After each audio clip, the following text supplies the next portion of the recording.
Comment craquer l'étape du product market fit en e-commerce? Ou encore comment closer des grands comptes grâce à une technique de lead nurturing sur Facebook Ads. Salut, je m'appelle Yann Lemad et je suis le cofondateur de Creative Custom et on se retrouve aujourd'hui dans un 3e épisode de notre format interview de cette chaîne YouTube. Pour nous présenter brièvement, Creative Custom, c'est une agence qui accompagne les DNVB dans la réalisation de leurs vidéos d'acquisition pour leurs social ads et notamment pour les créas Facebook Ads. Alors si jamais vous avez besoin d'aide, n'hésitez pas à cliquer dans le lien en description pour réserver un appel de découverte avec nous. Et aujourd'hui, j'ai la chance de vous présenter notre 3e invité, Fabien Ferreira. C'est un growth marketer et un expert en acquisition payante B2B et B2C. En 2012, il crée sa première startup Aloha. Il est l'un des premiers fondateurs à se faire accélérer par l'incubateur The Family et il fait partie du premier batch de Station F. Ensuite, il a créé Emblem Ads, un programme d'accélération pour booster les marques e-commerce à fort potentiel. Et il accompagne maintenant depuis plus de 3 ans des startups B2B en tant que growth pour optimiser leurs revenus. Il a accompagné près de 100 startups et il est constamment en train de tester de nouvelles stratégies et de nouvelles techniques d'acquisition. Donc, dans cette interview, vous allez apprendre à comment craquer l'acquisition sur Facebook Ads et comment craquer l'étape du pré-product market fit en e-commerce. Il nous explique pendant un long moment toute sa méthode itérative pour justement trouver ce product market fit. Et du côté growth B2B, vous allez apprendre les best practices pour générer des leads sur Facebook Ads, quel créatif fonctionne le mieux, comment construire une landing page qui convertit les bons leads. Et il nous donne même dans cette interview en exclu sa méthode pour closer des leads et plus particulièrement des grands comptes à partir de lead nurturing sur Facebook Ads. Cet échange est rempli de pépites et de méthodes hyper actionnables. Fabien est la personne avec le plus gros niveau en growth avec qui j'ai eu l'occasion de parler. Je le vois un peu comme un aventurier de ce domaine. Il est constamment en train de tester de nouvelles techniques, de nouvelles stratégies avec toutes les boîtes qui l'accompagnent. Ce qui fait de lui l'invité parfait pour parler aussi bien d'acquisition B2C que de growth B2B. Si ces sujets-là vous intéressent, je vous conseille vraiment de rester jusqu'au bout de la vidéo et je suis convaincu que vous en apprendrez autant que moi dans cet échange. Salut Fabien, comment tu vas? Salut Yann, ça va super et toi? Bon bah, ouais, ça va nickel. Merci beaucoup d'avoir accepté de faire cette intervention dans notre podcast et sur notre chaîne YouTube, c'est super sympa. Est-ce que tu pourrais commencer par te présenter pour les gens qui ne te connaîtraient pas encore? Donc moi en fait je fais de l'acquisition, donc j'aide les entrepreneurs à trouver leur product market fit et à scaler leur business, que ça soit en B2B ou en B2C, et en fait je le fais grâce à de la méthodologie en fait que j'ai pu expérimenter dans mes laboratoires. Donc on en reparlera, mais en fait j'ai monté un accélérateur pour les e-commerçants, j'ai aidé pas mal d'entrepreneurs B2B et en fait c'est mon vivier de test. Et donc mon objectif c'est de dire voilà, ce que j'ai appris actuellement peut aider certainement d'autres personnes à scaler et à développer leur e-commerce ou leur business. Trop bien. Et c'était quoi un peu ton parcours avant d'arriver là où t'en es aujourd'hui? Yes. En fait, moi, j'ai monté ma startup, donc un peu comme beaucoup. J'ai fait une école d'ingé, j'ai monté une boîte SaaS dans l'événementiel, et en fait, l'objectif était à ce moment-là, en fait, de développer la communication au sein des événements dans les grands comptes. Et en fait, ce qu'il y a, c'est que 3 mois après la création, je tombe chez The Family, donc qui a été c'était en 2012-2013, et pour moi, ça a été le moment où tout a commencé. C'était le moment où on parlait de growth marketing, growth hacking, etc. Donc j'ai pu commencer aussi à avoir une nouvelle manière de penser.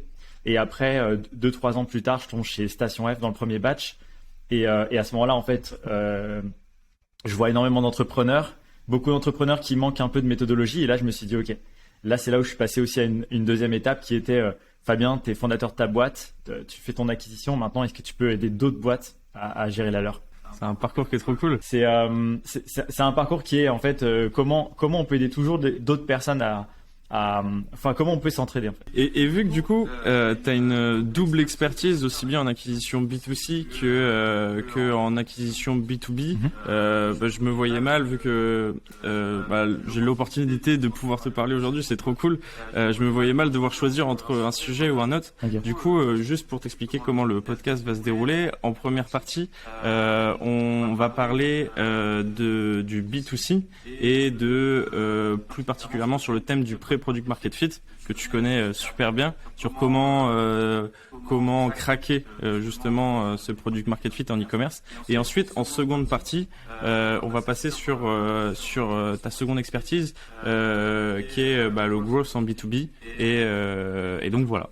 Donc on peut commencer par la première question qui est plutôt assez dodue, où on rentre vraiment dans le sujet, c'est quelles sont les étapes que tu mets en place pour craquer le product market fit en e-commerce, de quels outils tu vas t'armer pour pouvoir le faire? Ok. Déjà pour ceux qui nous écoutent, le product market fit, c'est quand t'as ton produit, t'as ton business qui est en phase avec son marché. Et ce qu'il faut savoir, c'est que par exemple là, si on est sur un focus purement e-commerce, la plupart du temps, voilà, quand tu montes ta marque e-commerce, tu t'inspires souvent d'autres marques qui ont elles-mêmes un product market fit. Et tu vas copier leur créa, leurs produits, etc. en pensant que tu auras la même croissance. Et le problème, c'est qu'en fait, tu n'as pas fait ce travail-là en amont qui fait qu'en fait, tu ne veux pas avoir les mêmes résultats. Et le truc, c'est que pendant pas mal de temps, j'ai accompagné, je t'en avais parlé Yann en off, mais en fait, des grandes marques e-commerce pour, entre guillemets, comprendre comment les aider à obtenir plus, à faire plus de chiffre d'affaires, comprendre comment scaler des comptes, etc. Et en fait, la plus grande difficulté en e-commerce, c'est quand tu te lances. Donc, c'est faire en fait tes premiers euros de chiffre d'affaires, faire que quelqu'un vienne acheter chez toi et que effectivement ça soit reproductible. Et pour ça, en fait, la méthode, en fait, il y a pas une méthode, mais en tout cas, ce qui est sûr, c'est qu'il y a quand même des steps en fait à actionner. La première des choses, c'est ne pas vouloir tout de suite copier un modèle énorme. Tu vois, typiquement, il y a beaucoup en e-commerce des bots qui veulent se mettre, par exemple, sous forme de marketplace avec plein de produits à référencer ou être multi-niche, c'est-à-dire effectivement avoir, par exemple, des produits de beauté et en même temps des accessoires pour la cuisine, tu vois, sur un même site e-commerce. La problématique de ça, c'est qu'en fait, quand tu as deux audiences, tu adresses deux cibles différentes avec le même site, tu dois faire le travail x2. Et le problème, c'est que c'est déjà dur de trouver le product market fit sur un axe. Alors, si tu commences à les multiplier, ça devient quasiment impossible. Et donc, en fait, moi, une de mes premières étapes, et ça, c'était systématique, c'est de se dire, aujourd'hui, par exemple, quelqu'un me dit, voilà, moi, ce que je fais, c'est que je veux monter une nouvelle gamme de vêtements éco-responsables, par exemple, mais on va aller, en fait, ultra cibler une audience, une niche, etc. Et ensuite, après, on pourra rentrer très, très facilement dans, OK, en fait, c'est quoi son parcours habituel? Qu'est-ce qu'il recherche comme type de produit? Comment toi tu peux être différenciant, c'est quoi le bon message qui pourrait capter leur attention, etc. Et en fait, tout d'un coup, ça devient beaucoup plus simple, tu vois, quand tu as une personne à convaincre que quand tu essayes de convaincre le monde entier de t'acheter ton produit, tu vois. Et en fait, ça, le truc du pré-product market fit, bien souvent, ça va déjà jouer là-dessus. C'est que ça, c'est une erreur, mais commune en B2B ou en B2C. Hein, c'est que on veut lancer un produit, on veut penser directement big, et on se dit, moi, je veux tout de suite qu'ils se vendent à tout le monde avec beaucoup de pubs, etc. Et en fait, ça, c'est une idéologie, mais c'est pas comme ça que ça marche. Ok, donc là vraiment le focus, ça va être de trouver une personne, une niche, une personne à convaincre, comme tu disais, et de se focus là-dessus, du moins au début, pour déjà commencer à comprendre son marché et commencer à justement trouver ce product market fit. Exactement. En fait, moi, le truc, c'est que des fois, quand je rentre dans un univers que je connais pas, parce que des fois, tu rentres dans des sujets, tu vois, que t'as jamais adressé. En fait, ce que je fais, c'est que je regarde les commentaires, tu vois, sur des forums. Je regarde chez les concurrents, en fait, les gens quand ils laissent des avis, qu'est-ce qu'ils disent de positif, qu'est-ce qu'ils disent de négatif.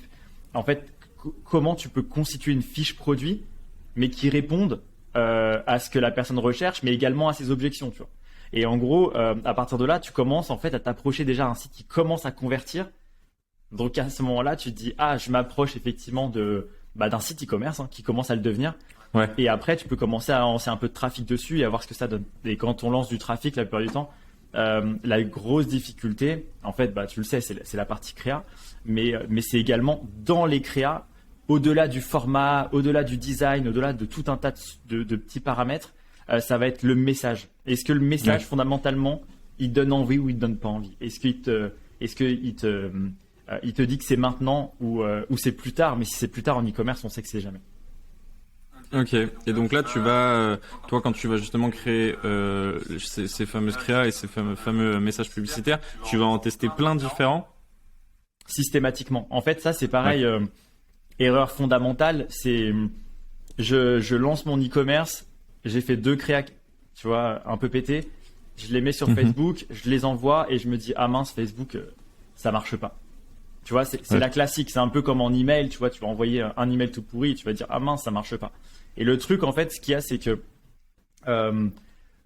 systématiquement, grand minimum, je commence systématiquement avec à peu près entre 5 et 10 créas. C'est le grand minimum. Et en fait, je teste que les messages. Ça veut dire que je fais abstraction du format, etc. Et en fait, pour te dire, c'est très simple. Quand je commence avec mon setup minimum de 5 créas, par exemple, c'est à minima 3 vidéos et c'est toujours du 15 secondes. Comme ça, on focus que sur le message. Il n'y a pas de débat si préférer un long, un court, un machin. Et 2 images. Ok, c'est trop bien parce que justement, ma question ensuite, c'était c'est quoi les étapes que tu mets en place pour craquer l'acquisition froide sur Facebook Ads? Et du coup, toi, là, ça va être de tester plein de messages publicitaires différents en premier. Et ensuite, tu as d'autres étapes que tu mets en place. Imaginons si on prend l'exemple d'un e-commerce de cosmétiques qui a du mal à craquer son acquisition froide. C'est sur Facebook Ads, c'est pas son premier canal d'acquisition. Imaginons qu'ils font beaucoup d'influence marketing et qu'ils font du Facebook Ads en retargeting et ça marche plutôt bien. Mais ils aimeraient bien craquer l'acquisition froide sur Facebook Ads, mais ils y arrivent pas.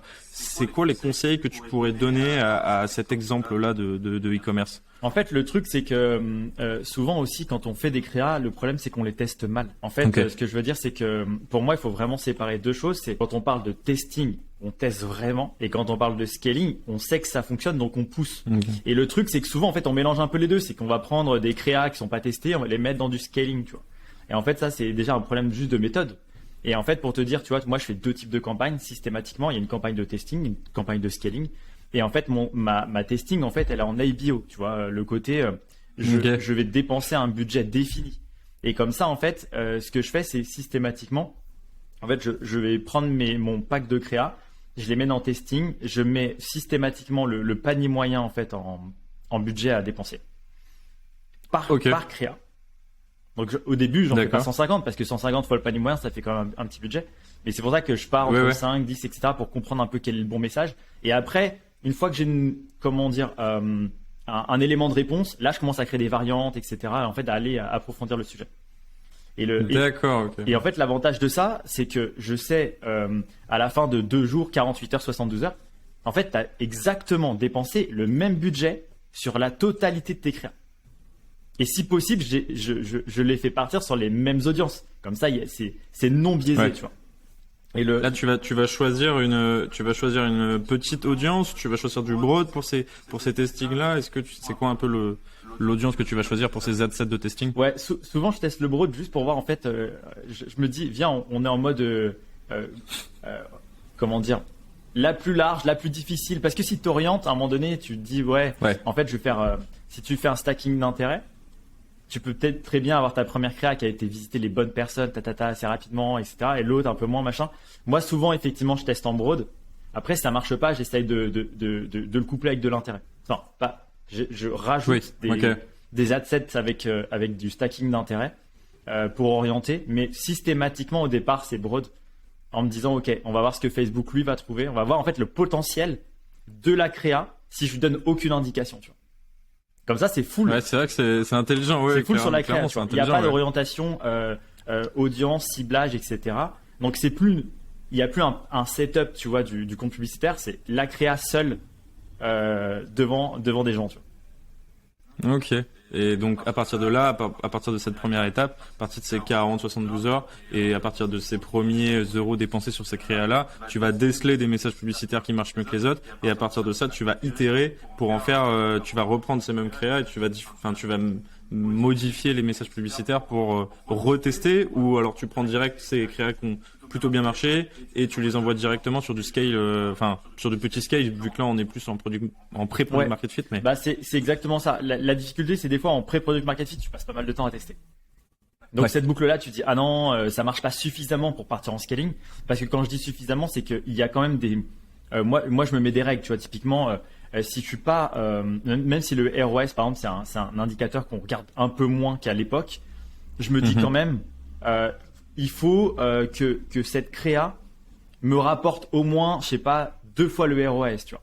Histoire de me dire que si je pars en scaling, j'ai quand même une sorte de marge de manœuvre, tu vois, qui fait que plus tu vas augmenter tes coûts, plus tu vas baisser aussi ton ROS, tu vois. Donc en fait, moi ce que je veux, c'est que vraiment la créa, elle soit waouh. Tant que j'ai pas cette créa qui a claqué, qui a craqué le message, etc. Après, je vais commencer à tester différents hooks, tu vois, donc les 3 premières secondes. Je me dis des fois c'est le call to action qui pêche, donc je vais modifier les call to action. Et en fait, petit à petit, je vais regarder aussi, l'avantage c'est qu'avec Facebook, tu as beaucoup d'analytics. Donc tu peux regarder effectivement en fait le taux de visionnage de tes vidéos, etc. Tu regardes en fait où est-ce qu'il y a du churn, où est-ce que les gens partent. Et en fait, tu te dis ah ouais, mais là en fait c'est normal, j'explique un truc il faudrait que je vire cette séquence-là, que je la remplace par une autre, etc. Donc en fait, l'objectif est très simple. Souvent, donc je pars avec un pack de 5 à 10 créas.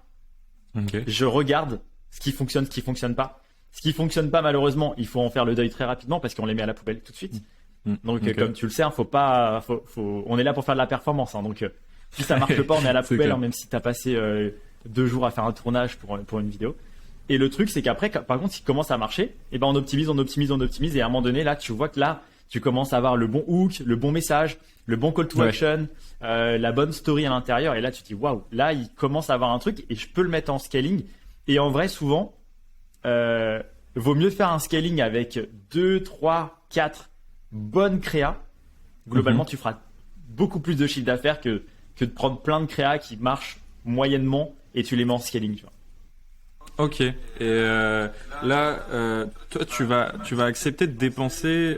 Après, ça c'est très significatif. Ça dépend du business, mais tu vas accepter de dépenser combien de pourcentage de ton budget, on va dire mensuel, dans du testing pur qui va vraiment être destiné à juste trouver les bonnes créas. Parce que là, du coup, c'est accepter de dépenser de l'argent pour trouver les bonnes créas qui te rapporteront plus d'argent sur tes campagnes de scaling. Et est-ce que est-ce que tu as une idée de ce pourcentage-là pour que les gens puissent se faire une idée de combien je dois dépenser en testing versus en scaling?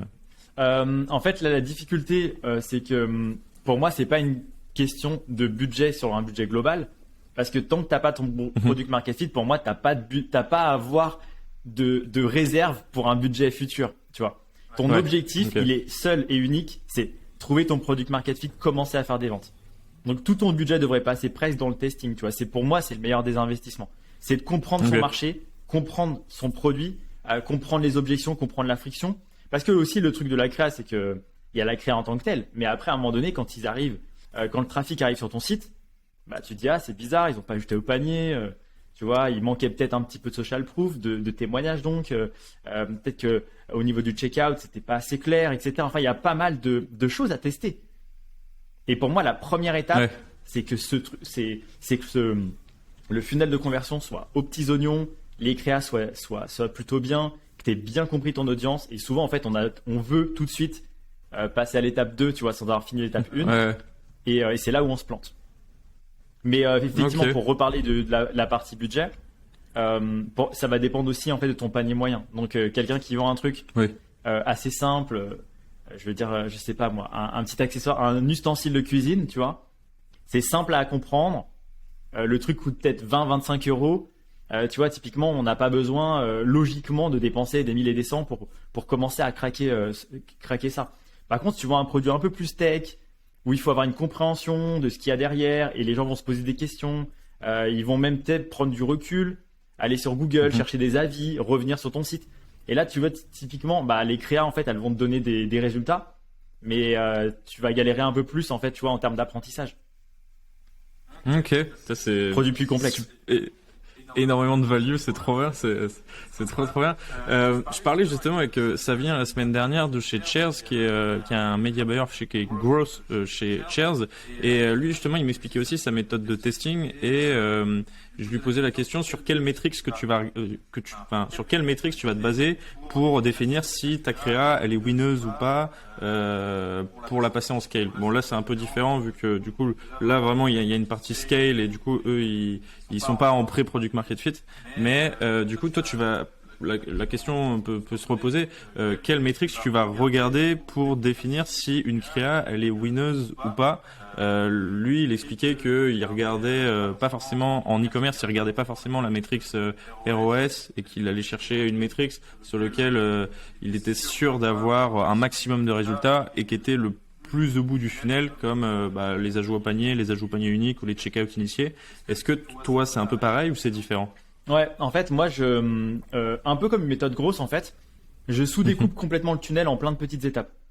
Pour moi, l'objectif d'une créa, elle est très simple, c'est d'aller prendre quelqu'un qui ne te connaît pas ou qui te connaît et de l'emmener sur ton site. Pour moi, l'objectif, c'est ça, en fait. Après, quand on dit il y a un objectif de ROS, c'est juste pour valider que le tunnel est performant. Mais le truc, c'est qu'il y a tellement de sous-parties que avant de dire ma métrique c'est le ROS, c'est la rentabilité, dans ces cas-là tu ne trouveras jamais ton product market fit si tu as un indicateur qui décolle pas, tu vois, il faut regarder des sous-indicateurs. Et pour moi en fait tu vois typiquement la créa déjà c'est le CTR, tu vois, c'est est-ce que ça capte l'attention, est-ce que les gens cliquent, tu vois, est-ce qu'il y a un intérêt, juste l'intérêt. C'est un peu comme un email, tu vois, est-ce qu'il l'ouvre ou il l'ouvre pas déjà, tu vois, c'est déjà cool. Et ensuite après une fois qu'ils arrivent par exemple sur le site, déjà c'est la différence entre les gens qui ont cliqué et les gens qui sont allés sur ton site. Tu vois, est-ce que le site a eu du mal à charger? Tu vois, déjà d'avoir pour moi un churn là-dessus sur des gens qui ont cliqué et des gens qui arrivent réellement. Là, tu vois, c'est triste quand tu perds un tiers, tu vois, où il y a des sites qui sont trop longs à charger ou qui donnent pas envie. T'as un branding qui est pas ouf et en fait boum, ils partent tout de suite. Ça pour moi c'est de la perte sèche. Et après, quand ceux qui arrivent dessus, effectivement, tu as le côté ajout au panier, qu'est-ce qu'ils font, les petits, effectivement, les outils comme en pré-product market fit, c'est ultra important, tu sais, d'avoir des outils comme Live Session, tu vois, Hotjar, etc., qui permettent en fait de vidéo recorder, de comprendre le parcours, de savoir ce qu'ils font, les heatmaps, etc. Et à partir de là, en fait, juste de dire, ils font quoi ces gens-là, tu vois? Est-ce qu'ils vont bien dans la bonne direction, en tout cas celle que moi j'attends, du bon parcours, ou est-ce qu'ils se baladent ailleurs? Est-ce qu'il leur manque quelque chose? À quelle étape ils partent? Et moi, je sous-découpe tout en fait. Ok, trop bien. Et là, justement, on parlait du site. Du site. Ma question là, c'est vu que les coûts d'acquisition ils augmentent à fond, les CPM aussi, le panier moyen c'est devenu un enjeu hyper important pour les e-commerce pour être rentable et pour générer du bénéfice. Et est-ce que tu connaîtrais un moyen pour augmenter ce panier moyen pour un e-commerce? Ça serait le rêve. Est-ce que la technique secrète pour faire non, mais en tout cas, ouais, il y a. Non, mais en fait, ce qu'il y a, c'est que si on reprend ce qu'on vient de dire, en fait, c'est plein de sous-étapes. Le truc déjà, c'est que l'ajout au panier, tu vois, là, toi, tu parles de panier moyen. Ouais. Alors, en tout cas, ce qui est sûr, c'est que à l'époque, quand il y avait un peu moins de compétition, tu vois, un peu moins de concurrence, on était en mode une pub égale une vente, tu vois. En fait, on voulait s'approcher de cette équation-là. Je montre une pub, je fais une vente. Ouais. Et maintenant, je vois beaucoup d'e-commerçants qui n'acceptent plus qu'il faille montrer 2, 3, 4 pubs, tu vois, avant qu'il y ait une vente. Qu'il y ait plusieurs touch points. Exactement. Et ça, en fait, typiquement, je trouve, enfin, on est habitué avec Amazon, hein, c'est livré en 1 heure et tout. On a l'instantanéité tout le temps et on veut vendre maintenant. Je lance Facebook, ce soir, je veux des ventes. Ouais.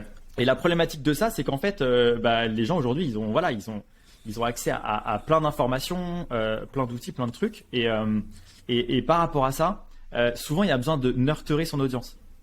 Donc, tu vois, leur donner du contenu, etc. Et tu vois, typiquement, pour toutes les marques qui sont pas connues, mais qui veulent se lancer du pré-product market fit, moi, un truc que je leur conseille souvent, c'est pas de faire des campagnes. Au début, on fait des campagnes de conversion, on va essayer de comprendre, etc., ce qui marche. Le truc, c'est quand je vois qu'il y a un problème de marque, il n'y a pas la confiance pour faire la vente, tu vois. Donc Ok, ouais. problème de performance, de panier moyen, etc. On fait des campagnes en fait de true play, objectif vue de vidéo. Ok. Et en fait, c'est un truc, je sais pas pourquoi, il y a assez peu de personnes qui utilisent ça. Et Ouais, en clairement, fait, c'est la première fois que, et en la fait, les première fois que campagnes j'entends ça, true c'est play trop sont ouf. Je vais t'expliquer pourquoi. Parce qu'en fait, tu prends une vidéo killer, tu vois, et souvent, cette vidéo-là, moi, ce qu'il faut, c'est qu'elle soit la plus représentative, bien expliquer la marque, tu vois. Donc, c'est peut-être le fondateur même qui présente sa marque. En tout cas, Ok. tu vois, il faut une vidéo où on se dit, j'accroche ou j'accroche pas. Mais je veux comprendre tout, et la vidéo même, elle peut être très longue. Tu vois, c'est pas la vidéo de 15 secondes, on n'est pas là pour faire de la perf. En fait, c'est la vidéo plutôt semi-branding, semi-performance. Ouais. Ok, c'est super intelligent. Donc ouais. la vidéo, elle peut faire peut-être 45 secondes, des fois 1 minute, des fois 3, etc. On sait, par exemple, tu sais, Asphalt, à l'époque, faisait des petites vidéos. Ça marchait pas trop. Dès qu'ils ont commencé à se mettre derrière la caméra et à expliquer pourquoi ils ont fait ça, etc., à présenter leur vision, tout d'un coup, en fait, on achète leurs produits pour leur vision. Tu vois, on achète moins leurs produits juste pour leurs produits. Et en fait, le Ouais. truc, c'est que je me suis dit la même chose. Et en fait, j'ai fait après les mêmes mécanismes qu'en B2B. Je me suis dit, en fait, s'ils achètent pas en une fois, il faut leur faire un parcours en plusieurs étapes. Et en fait, je veux que ce parcours me coûte le moins cher possible. Et le côté, en fait, true play est très simple, c'est que tu vas mettre ta vidéo. Et en fait, l'objectif de Facebook, l'optimisation, va se faire sur toutes les personnes qui ont vu 15 secondes de ta vidéo. Si elle dépasse 15 secondes. D'accord. Dans mon cas, elle fait toujours 45, 1 minute, etc. Donc, toutes les personnes qui ont vu 15 secondes, Facebook, c'est ah, trop cool, quelqu'un a vu 15 secondes, donc je vais aller chercher une audience similaire à cette personne. Donc, ça, c'est intéressant, c'est qu'il y a une optimisation dans Facebook. Déjà, on sait qu'aujourd'hui, il y a des problèmes de tracking dans tous les sens dès que tu sors de Facebook. Donc, avec ça, tu n'as plus de problème de tracking. C'est à l'intérieur. En termes de boucle, tu vois, c'est à l'intérieur. Et la deuxième C'est chose, une méthode qui est c'est défonce. qu'au début, je montre une vidéo assez généraliste. Et après, je vais aller cibler toutes les personnes qui ont vu ces 15 secondes. Et je vais leur présenter mon deuxième message. Et le deuxième message, c'est un message qui est un peu plus proche du produit, un peu moins proche de la marque. Et petit à petit, on va rentrer dans je te présente un produit, tu vois. Mais on vend pas de produit au départ. Ok. On vend une vision, pourquoi on a monté ça, etc., etc. Deuxième vidéo, par exemple, ça peut être juste quelqu'un qui dit, par exemple, en fait, moi, je recherchais, j'avais telle problématique, je recherchais un produit et en fait, je me suis complètement trompé. En fait, c'était plutôt ça qui aujourd'hui, en fait, répondait en fait à mes besoins du moment, etc.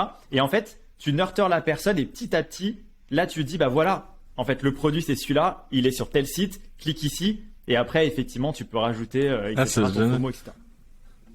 Ok, ouais, c'est génial. Ça te permet de faire du top of funnel beaucoup moins cher que si tu faisais directement de l'objectif de conversion avec des CPM assez élevés, Ouais, quoi. parce que quand tu parles de moins cher, c'est même, je trouve que les prix sont discount. Parce que, en gros, on connaît les CPM, tu vois. On sait combien c'est cher d'aller prendre quelqu'un et de l'amener sur ton site. Là, TruePlay, je l'ai fait par exemple une marque qui venait de se lancer. On a pris 1 500 €. 1 500 €, ça reste un budget, hein, mais c'est pas grand chose pour quelqu'un qui veut vraiment craquer le game. Combien de personnes ont vu 15 secondes de vidéo, donc ont atteint l'objectif? 754 000 personnes. Ouais. 754 000 personnes C'est pas ont les vu mêmes. 15 secondes. Donc en fait, ouais. à partir de ce moment-là, mon objectif, c'est plus d'aller chercher un trafic froid. C'est fini. J'ai dépensé 1 500 €. Mon trafic froid, il s'est converti en personnes qui sont les 754 000. Et maintenant, mon objectif, c'est de convertir ces 754 000 en achats. Point. C'est incroyable la valeur, c'est fou la stratégie, elle est trop bien. Je savais que quand on passe sur des budgets assez importants, c'est important de faire du branding, mais pas nécessairement en pré-product market fit ou vraiment au tout début. Moi, je pensais qu'il fallait vraiment aller chercher la conversion directe. Là, le fait que tu te crées ta propre audience tout seul à partir d'une vidéo entre guillemets branding top of funnel, bah, c'est hyper intelligent parce que derrière les gens t'ont déjà vu et toi en fait tu retarget Oui, et tu nurtures comme tu dis quoi. C'est On n'a super pas intelligent. rappelé parce que toi ton audience, ceux qui écoutent ton podcast ont l'habitude, mais en tout cas, la plupart du temps, quand t'arrives, tu fais de l'accompagnement pour une marque, tu lui dis c'est quoi ta data? T'as eu combien de ventes? Est-ce que t'as une petite base, tu vois? Est-ce que t'as déjà fait une newsletter? Enfin, sors-moi de la data, sors-moi des numéros de téléphone, sors-moi des emails, tu vois. Et à partir de là, tu sais que tu peux faire en fait des audiences similaires, etc. et du lookalike, etc. Donc ça, c'est cool. Mais quand t'as pas tout ça, t'arrives, t'es Walou, il y a 0.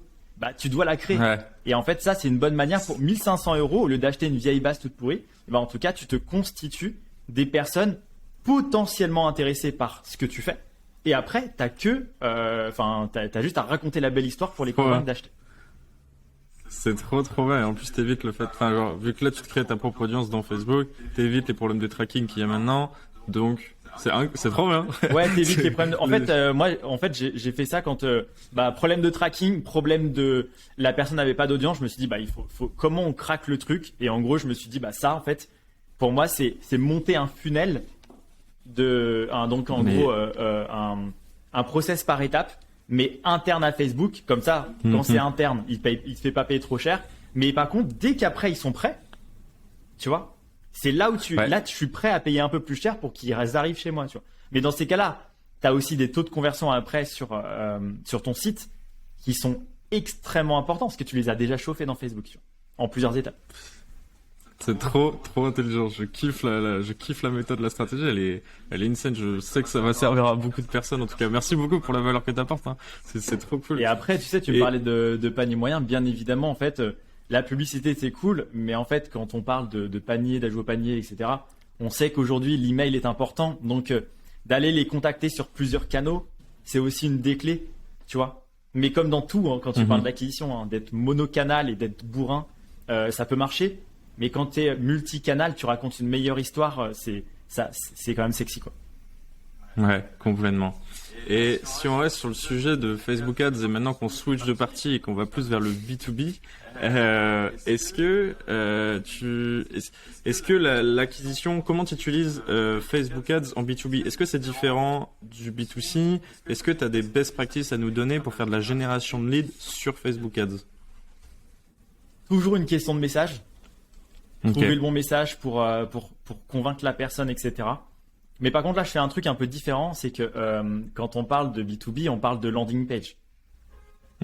Quand on parle de landing page, on ne sait jamais s'il faut la faire longue, courte, quel message je mets, combien de témoignages, le formulaire, est-ce qu'il doit être gros, pas gros, machin.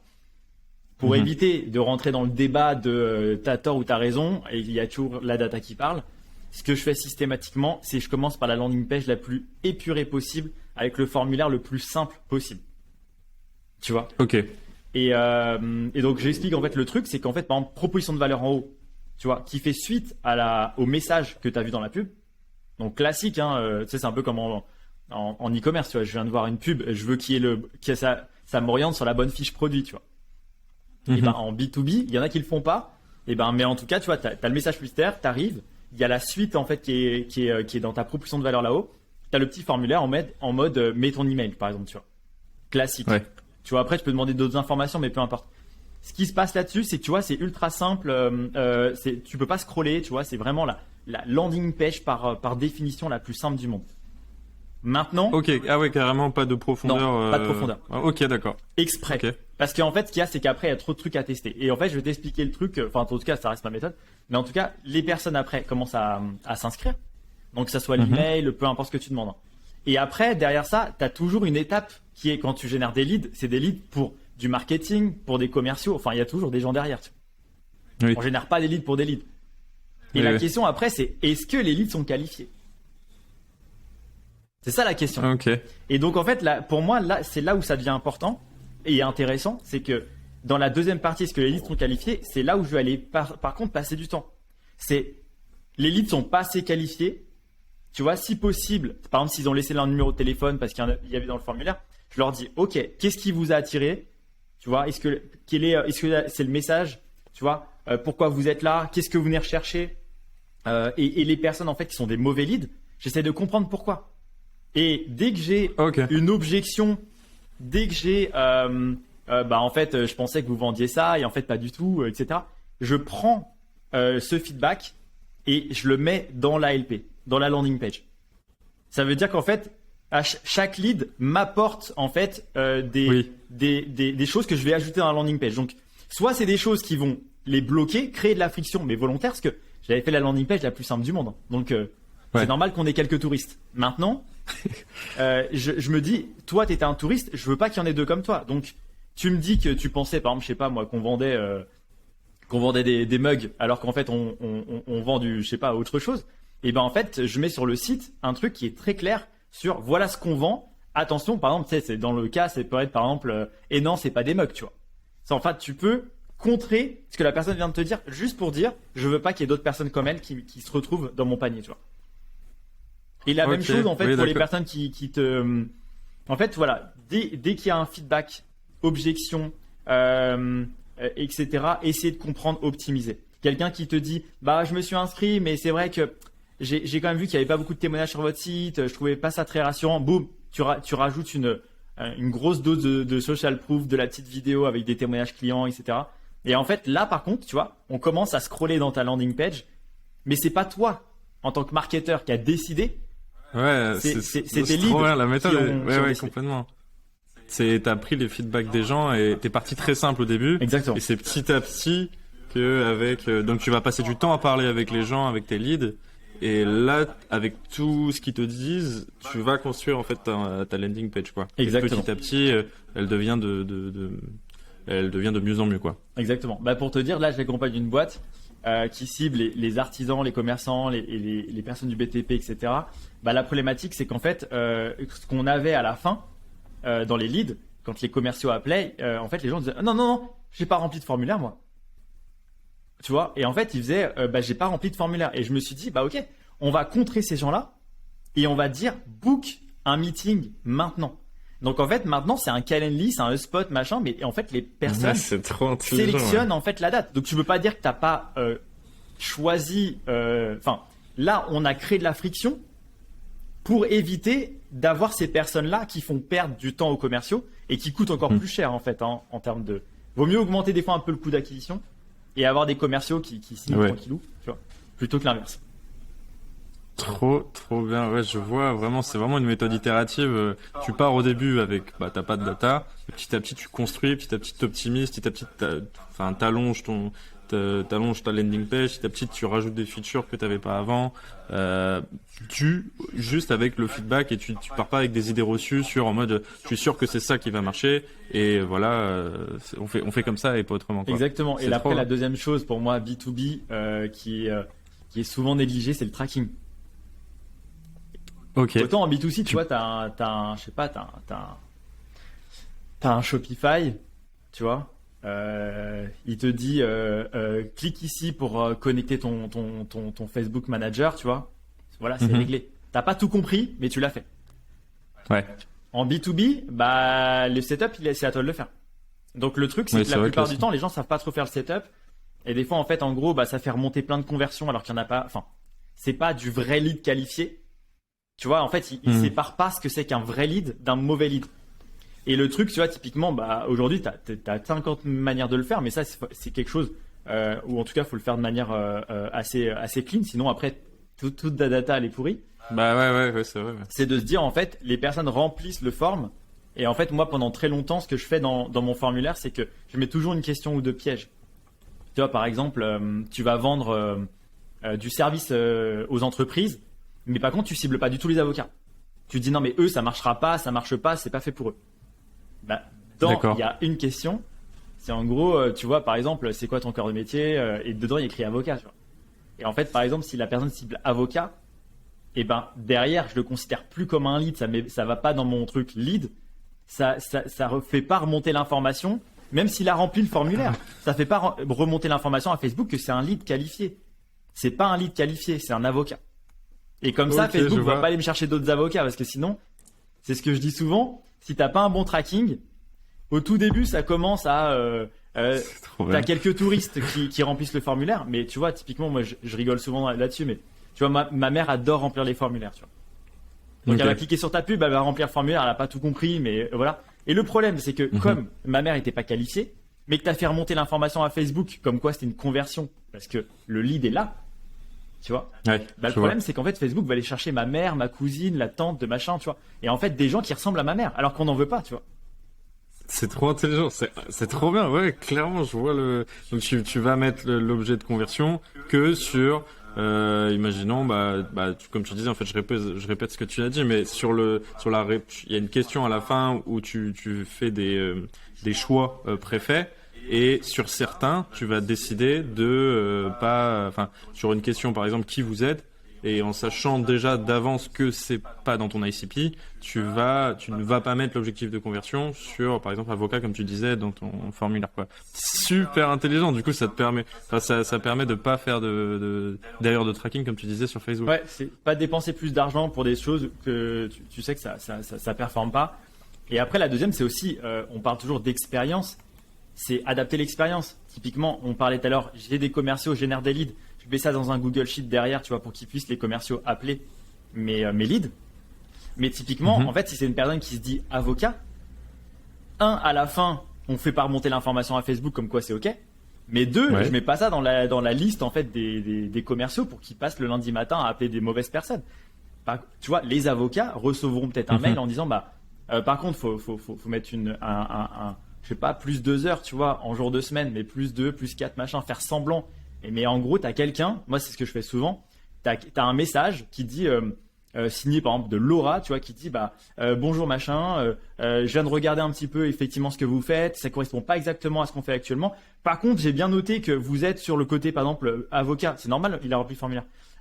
C'est peut-être quelque chose qui va nous intéresser, dans 2-3 mois, on va sortir peut-être des services associés. Dans ces cas-là, ce qu'on peut faire, c'est se tenir au courant, etc. Tu vois. Et en fait, tu l'empiles dans une base de données qui est avocat, tu le recontacteras peut-être plus tard, tu perds pas de temps à l'instant T parce qu'il n'y a pas de business pour toi et il n'y a pas d'intérêt pour eux.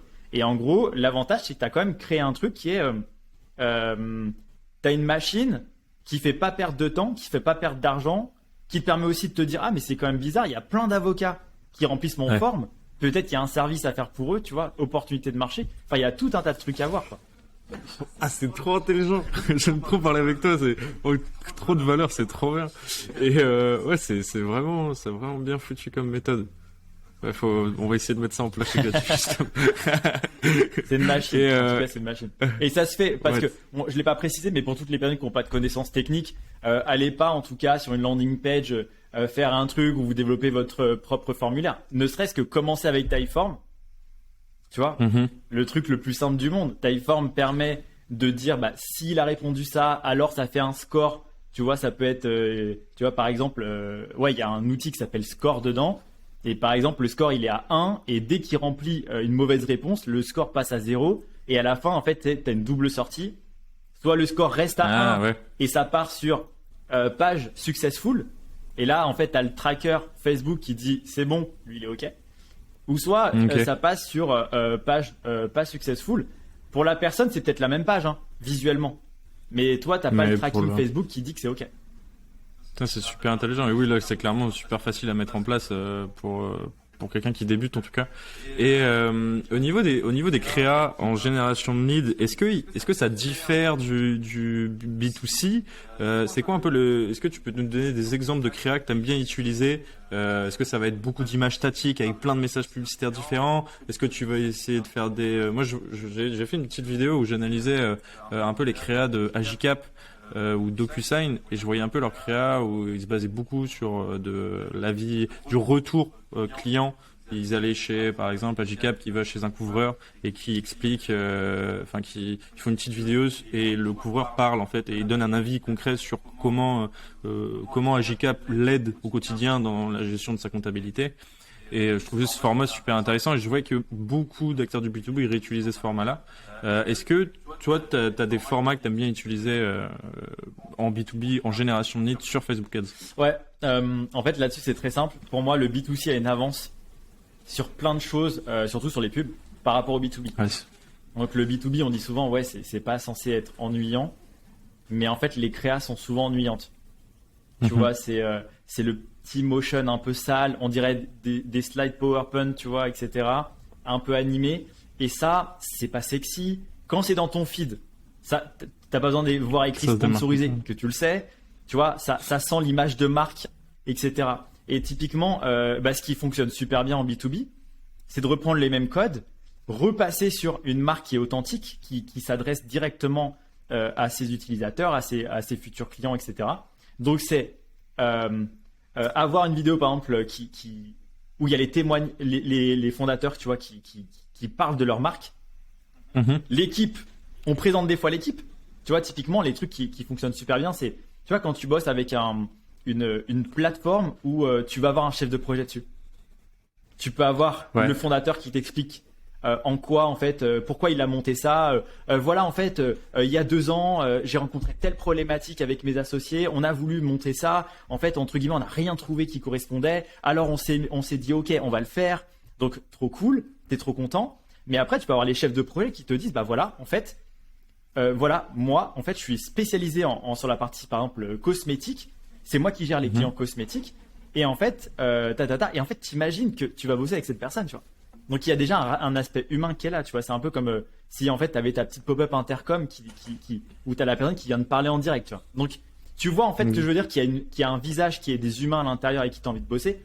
Et après, comme d'habitude, hein, toujours les clients qui témoignent, mais pas les faux clients. Parce qu'en vrai, attention à ça, c'est qu'en B2B, on met des faux clients, on met des faux témoignages, on met le truc ultra brandé en mode le truc paysage, viens chez nous, on te met sur un fond avec un kakémono, tu vois. Et en gros, t'as un petit micro-cravate et tout, et en fait, tu fais ton témoignage. Et ça sent le truc coupé en post-prod, etc. Ouf. La plupart du temps, ce qui fonctionne, c'est un client qui est authentique, pas trop scripté, tu vois. Même, ce que je dis souvent, c'est pas de retouche, tu vois. Ça veut dire que la personne, il y a un tic de langage, il y a un mot qui bug, même, tu sais, souvent le côté à la Combini, alors question-réponse, pas de ça. Ça veut dire que c'est préparé par une marque. Ça veut dire que la marque a choisi les éléments, les samples qu'elle voulait communiquer. Donc voilà, en tout cas, et tu vois, pour le truc très simple, c'est que là-dessus, pour l'avoir fait avec plein de boîtes, dès que tu passes d'un petit motion un peu stylé pourtant, hein, tu vois, à les fondateurs qui parlent ou les clients qui témoignent, mais d'une manière la plus simple possible, c'est en iPhone, tu vois, je suis en train de parler en mode portrait, etc. Divisé par 3 le CAC. Le coût d'acquisition est divisé par 3. Ok. Putain, c'est fou. C'est assez dingue. Ouais, j'aime beaucoup cette façon de penser, de s'inspirer du B2C et de se dire que le B2B a un temps de retard sur le B2C et de reprendre ces codes-là pour level up justement le niveau en B2B. Je trouve ça super intéressant. Et justement, il y a grave un truc à faire pour l'acquisition en B2B, voir ce retard-là et de pouvoir juste simplement s'inspirer de ce qui marche déjà dans une autre sphère en fait. En vrai, je sais pas, c'est vraiment en fait, on appelle ça un retard, mais c'est juste que quand on est en B2C, on parle d'expérience. On optimise, tu vois, quand tu reçois ton truc, tu es toujours en mode unboxing, tu veux des photos, tu les postes sur Instagram, tu veux du retour client. En B2B, en fait, c'est très transactionnel, tu vois. C'est très rationnel. T'achètes parce que tu as un problème, ça te fait gagner de l'argent ou économiser, tu vois. Mais en tout cas, c'est très rationnel. Et le truc, c'est rajouter un peu là-dessus pour se différencier des concurrents. Rajouter de l'expérience, ça claque tout. Et c'est pour ça que, typiquement, revenir... je sais que c'est difficile pour une boîte B2B, par exemple, qui a des gros caméramans, tu vois, qui font des trucs de malade, genre un Danone, TF1, machin, tu vois, ils font ça tellement en mode marque qu'ils ont plus de mal maintenant à s'adapter au code des réseaux sociaux, tu vois. Sur TikTok, t'arrives avec une vidéo de marque, en tout cas, tu feras 150 vues, tu vois. Ça marche pas. Ouais, c'est ça. Ouais, c'est fou ça. Merci. Enfin, c'est fou la valeur que tu partages, c'est incroyable. J'avais une autre question, et ça, au niveau de la génération de leads, toi, je sais que tu fais beaucoup de tests. Tu as l'occasion de travailler avec beaucoup de boîtes qui permettent de voir plein d'univers différents. Et est-ce que tu serais d'accord de nous partager une petite méthode, je veux dire secrète, de growth qui s'est avérée être hyper payante pour toi pour de la génération de leads, que ça soit sur Facebook Ads ou pas sur Facebook Ads, ou un workflow complètement différent de l'acquisition payante. Est-ce que tu aurais une stratégie que tu serais d'accord de nous partager et qui est hyper payante pour toi? Ouais, en fait en B2B, souvent on parle de génération de leads, donc c'est-à-dire faire de l'acquisition, trafic froid, boum boum boum. Mais le truc, tu vois, typiquement, moi, les meilleures méthodes, en tout cas celles qui m'ont fait plaisir de vraiment de craquer, c'est celles en fait qui vont pousser quelqu'un dans une phase de closing à acheter maintenant. En gros, j'explique rapidement, tu vois, il y a beaucoup de startups qui te disent, moi, je veux du lead. Mais après, en fait, quand tu as les leads sur le CRM et que tu as tes commerciaux qui appellent, bah après, il se passe plus rien. Ouais, le but, c'est pas de générer des leads, c'est de générer du business c'est derrière. faire du CR. Et le truc là-dessus, c'est que quand tu vois tout à l'heure, quand là, je parlais d'expérience. Et ben des fois, en fait, qu'on se le dise, mais quand tu fais une petite vidéo sympa sur Facebook et en fait le lead arrive chez toi, voilà, il a vu une petite vidéo sympa, il est dans un début d'expérience, tu vois. T'es en train de lui raconter une histoire. Mais souvent après, t'as les commerciaux qui appellent, c'est fini, il y a plus d'expérience, c'est ouais, salut, machin, t'achètes pas, machin. Okay.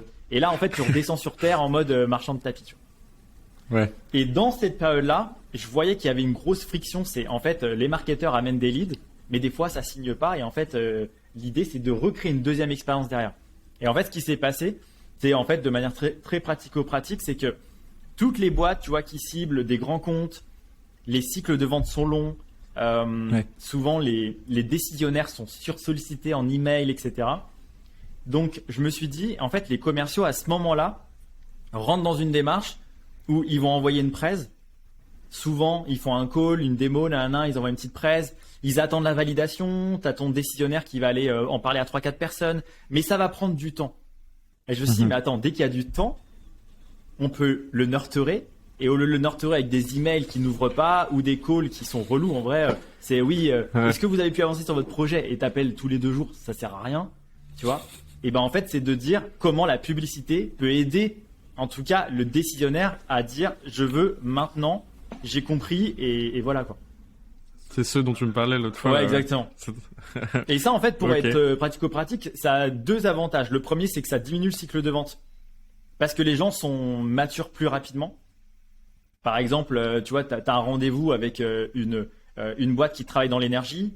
Tu montres juste J-2, tu vois, tu montres une vidéo avec Veolia qui est un de tes clients, comme quoi tu as tout pété.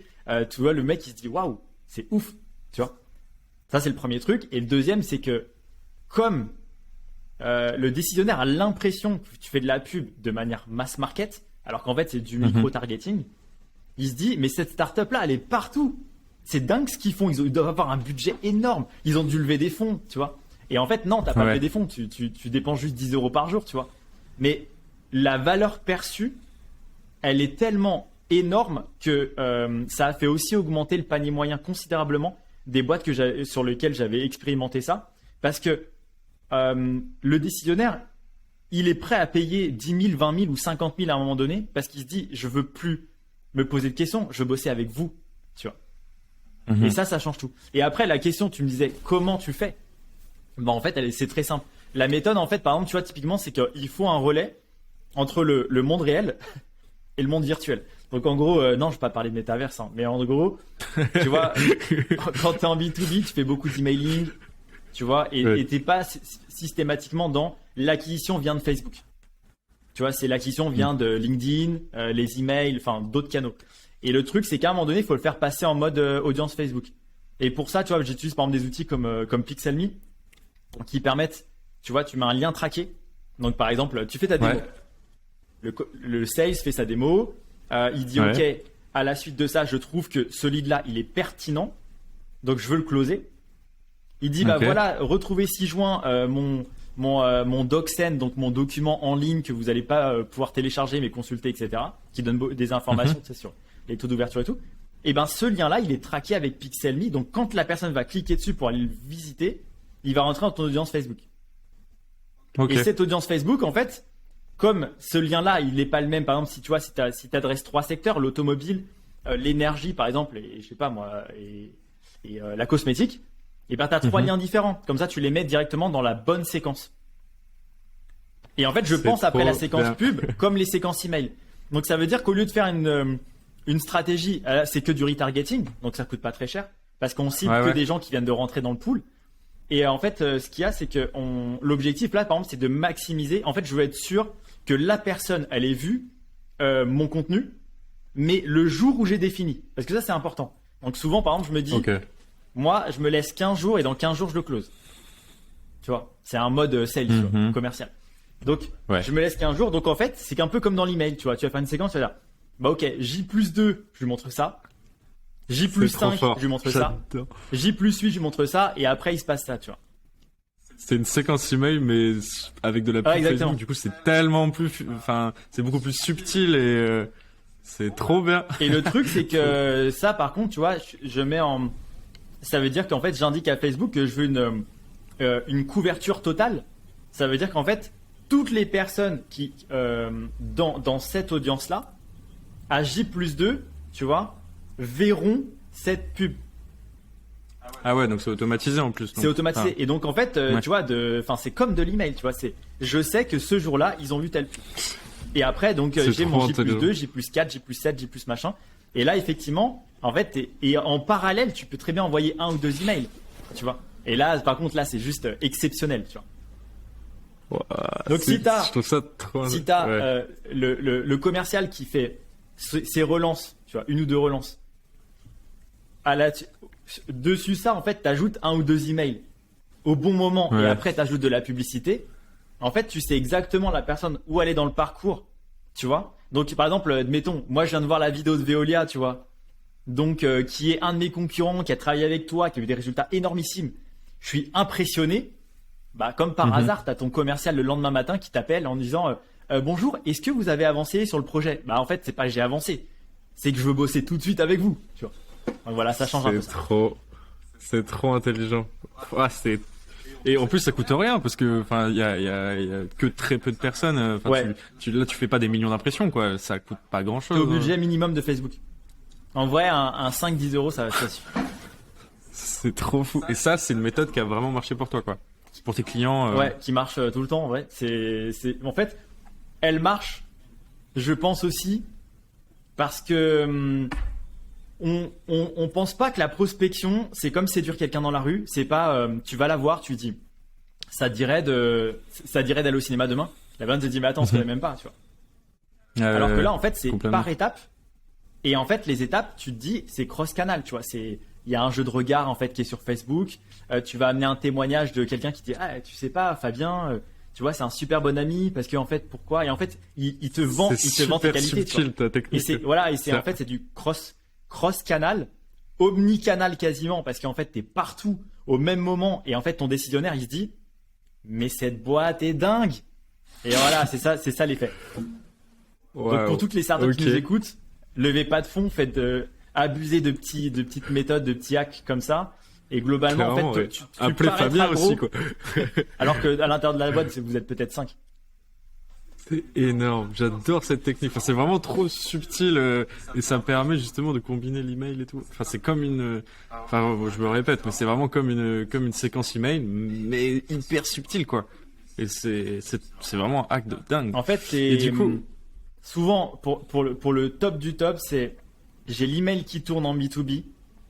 Plus dans l'email, il y a des moments en fait, des soft touch. Donc des soft touch, c'est quand t'envoies pas de message, mais tu montres que tu es là. Genre sur LinkedIn, visiter le profil, faire une demande de connexion, c'est des soft touch. Et à côté de ça, tu vas peut-être même mettre, tu sais, utiliser le phoning par exemple pour faire j'attends, je vois que tu viens d'ouvrir mon email, tu vois, mais t'as pas ouvert en fait à ma relance. Tout de suite après, par exemple, il y a peut-être un message sur ton répondeur, sur ton téléphone qui dit bonjour, je vous ai envoyé un email hier, est-ce que vous avez eu l'occasion de le voir, etc. Tu vois, typiquement, tout ça c'est automatisé. Et l'avantage, c'est que derrière, tu rajoutes en plus de la publicité qui fait qu'en fait, tu es en train de l'alimenter, tu vois, en parallèle, en fonction de soit tu es en mode prospection, soit tu es en mode closing, et en fait, tu lui mets juste le bon message. C'est trop bien. Franchement, c'est ouf comme technique. Enfin, là, t'as donné trop de valeur et je te remercie énormément. Ça fait déjà 50 minutes que tu nous donnes un énorme cours sur l'acquisition. C'est incroyable. Pour finir un peu sur cette interview légendaire, est-ce que c'est quoi un peu tes projets dans l'avenir de ton côté? Qu'est-ce que t'es en train de préparer? Est-ce que t'es en train de préparer quelque chose? Qu'est-ce que tu comptes faire dans l'avenir, toi? Ouais, en fait, c'est assez simple. Ça fait 3 ans que j'expérimente dans mes laboratoires B2B, B2C de la méthodologie. En gros, je teste sur des boîtes, je teste des fois sur mes projets. Et en fait, maintenant, je passe juste à une étape où j'ai documenté, j'ai standardisé, j'ai processé. Et en fait, maintenant, je suis en train de prendre ça, faire des petites capsules vidéo de manière très actionnable pour dire, Tu vois, par exemple, quand on parle du Pixel Me, de accélérer, par exemple, un closing en startup, etc., bah, je te dis, étape 1, tu fais ça. Tu l'as fait. Étape 2, tu fais ça, etc. Et tout ça, ça sera en ligne sur une plateforme que je suis en train de créer actuellement. Et en fait, de manière très simple, hein, je veux que tout le monde puisse accéder à ces méthodes-là, tu vois. Ça fait partie, en tout cas, de ma vision des choses. C'est comme j'étais entrepreneur, tu vois. Moi, j'ai eu la chance d'échanger avec des personnes qui m'ont aidé à un instant T. Moi, je me dis maintenant, tu vois, c'est maintenant que je peux apporter mes méthodologies aux autres. Donc, voilà, avec plaisir. Trop bien. Est-ce que je pourrais mettre un lien en description? Ouais, bien sûr. Peut-être une liste d'attente. La plateforme s'appelle, en tout cas pour l'instant, il y a juste une landing page. Donc, la plus simple, hein. Pour l'instant, tu vois, je suis pas optimisé. Et ça s'appelle leshot.co. Donc, c'est shot.co. Je mettrai les liens en description et j'irai directement m'abonner. Enfin, je vais me mettre en liste d'attente parce que j'ai hâte de voir ça. La valeur que tu partages là, tout simplement comme ça, aussi gentiment. J'ai hâte de voir ce que ça va donner sur ta plateforme ensuite, quoi. Yes. Bah, en tout cas, n'hésitez pas à faire Moi, ce que j'adore, en fait, c'est pas tant le conseil. Parce qu'on peut toujours faire un effet waouh sur un conseil, tu vois, tant que c'est pas validé par le marché. Maintenant, ce qui serait super intéressant, c'est comme cette vidéo va être sur YouTube, etc. Laissez des commentaires. Dites-nous, je l'ai mis en place, c'est une dinguerie. Et qu'est-ce que ça vous a apporté, etc. C'est ça qui nous intéresse. Ouais. Trop bien. Du coup, voilà, la question qui allait suivre, c'est qui aimerais-tu voir dans le prochain podcast? Ici, sur ce podcast-là. Est-ce que tu aurais une idée de personnes que tu aimerais bien voir, aussi bien sur l'acquisition B2C que B2B au final, parce que c'est vraiment hyper intéressant de parler de ça. Ouais, en fait, je pense à plusieurs personnes, mais tu vois, typiquement, en fait, moi, ce que j'aime bien, c'est d'amener des personnes qui, comment dire, je sais que tu les as pas eu en invité, mais par exemple, quelqu'un avec qui je bosse pas mal sur la partie expérience, tu vois, des utilisateurs, etc. C'est Thomas Rivol. Ça, c'est quelqu'un en fait qui bosse la partie copywriting, qui a un sales B2B. Et en fait, ce qui est assez marrant, c'est que quand on vient du B2B et qu'on fait du B2C, globalement, on fait du B2C différemment. Et c'est ça qui peut être intéressant aussi. Tu vois, c'est d'avoir une vision de pas quelqu'un qui fait que de la pub, que du e-commerce, etc. Et comment en fait on peut amener de la méthode d'ailleurs, tu vois. Et souvent, c'est comme ça que aussi on fait l'extra mile, tu vois. Trop bien, on le connaît bien. J'espère qu'on arrivera à le convaincre avec ce petit bout de vidéo que j'ai envoyé de toi. Stylé. Et où du coup les gens peuvent te suivre. Je vais mettre le lien de ta landing page. Est-ce que tu as d'autres endroits où les gens peuvent venir te suivre, notamment je voyais YouTube, LinkedIn? Bah c'est ça. Globalement, donc, YouTube pour le contenu, et je vais alimenter ça comme une machine dans pas longtemps. Voilà, pour toujours faire profiter plus de personnes des méthodes, et après LinkedIn pour le côté conversationnel, quoi, tu vois. Trop bien. Bah là ça fait 1 heure tout pile, donc c'est parfait, le temps c'est génial. Merci énormément pour toute la valeur que tu as partagée. J'invite vraiment tout le monde à aller en commentaire et aussi aller en description, venir te suivre et venir s'inscrire dans ta waitlist parce que je sens que vraiment la valeur va être là.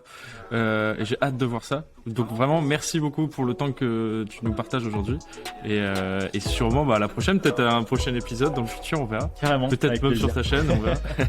Et merci pour l'invitation, Yann. Je tenais à vous remercier d'être arrivé jusqu'à là dans la vidéo. Je vous invite énormément à aller checker le contenu de Fabien aussi bien sur son LinkedIn que sur son YouTube. Je mets les liens en description, et aussi à vous inscrire à la waitlist de The Shot, parce que si vous êtes arrivé jusque là dans la vidéo, vous avez vu toute la valeur qu'il a partagée gratuitement. Alors ça laisse imaginer toute la valeur qu'il va partager sur sa plateforme. Sinon, côté créa, on vous a réalisé un document résumant les 7 scroll stoppers les plus efficaces pour vos créatifs Facebook Ads en 2022. Notre but à travers cette chaîne, c'est de vous former le plus possible sur comment faire de meilleures créatives pour vos social ads, et une bonne créa commence forcément par un bon scroll stopper. Alors je vous invite à cliquer sur le lien en description. Vous arriverez sur une page où il faudra que vous remplissiez votre adresse mail, et de cette manière on pourra vous l'envoyer. Maintenant, si vous avez besoin d'accompagnement sur la réalisation l'utilisation de vos créatives pour vos social ads, n'hésitez pas à cliquer